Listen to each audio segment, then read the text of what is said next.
Some people think you've finally found peace, that your silence means you've healed, that your distance is clarity. But deep down, you know it's not peace. It's exhaustion. You didn't stop arguing because you're over it. You stopped because you're tired of shouting into a void.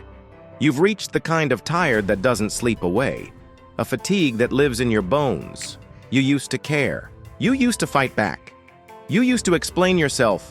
But eventually you realize that defending your worth to people who never intended to understand you is its own form of slow death. So you disconnect. You disappear a little. You don't chase anymore. You stop sending long messages. Not because you're done loving, but because you're done begging. Done performing emotional CPR on relationships that left you breathless. And people call it peace. But it's really just quiet grief. There's nothing noble about being the one who always bends, always forgives, always comes back. That's not strength. That's self-abandonment. And maybe you finally reached the point where abandoning yourself felt heavier than being alone. So if you've gone quiet lately, don't feel guilty. You're not bitter. You're not cold. You're just tired of bleeding for people who never noticed you were cut in the first place. That's not peace. It's the first breath of self-respect. We tell ourselves we won't put up with it anymore. We make these proclamations that we're done with certain behaviors, done with toxic people, drama, toxicity. We won't be going back. Then when the same shit starts happening again, we find ourselves swept up in it once more. Why? Because we haven't learned the most important lesson yet.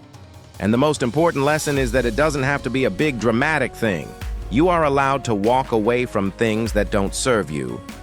You are allowed to say no. You can remove yourself from situations before they become unsalvageable. You don't need to exhaust yourself, burn out, hit rock bottom in order to change your mind about something. You are allowed to change your mind now.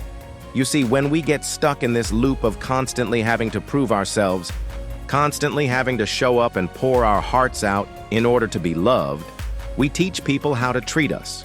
We teach people how to treat us by allowing them to treat us poorly. The more we do this, the worse it gets. Because at some point, pride, dignity, respect, self-worth, all of these things start to evaporate. You start to feel worthless. You start to feel invisible. And eventually, you stop trying to convince yourself that you deserve better.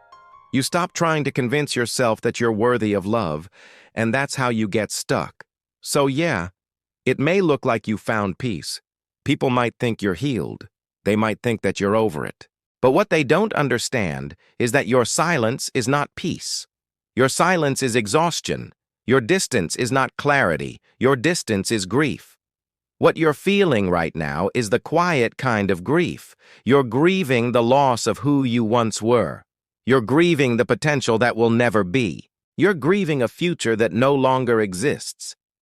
But grief is not always loud. Sometimes it's silent. Sometimes it looks like peace. So if people think you've found peace, let them. Let them think whatever they want. You know the truth. You know what it feels like. To be tired of trying, tired of caring, tired of giving your all to something that never gave anything back. It's not peace you've found. It's the first breath of self-respect. It's the moment you decided you're not going to be swept up in that shit anymore. You're not going to allow yourself to be gaslit, manipulated, or devalued. You're done trying to convince yourself that you're worthy of love. You are worthy of love, and you will not settle for anything less than that. You are allowed to walk away from things that don't serve you. You are allowed to say no. You are allowed to change your mind now.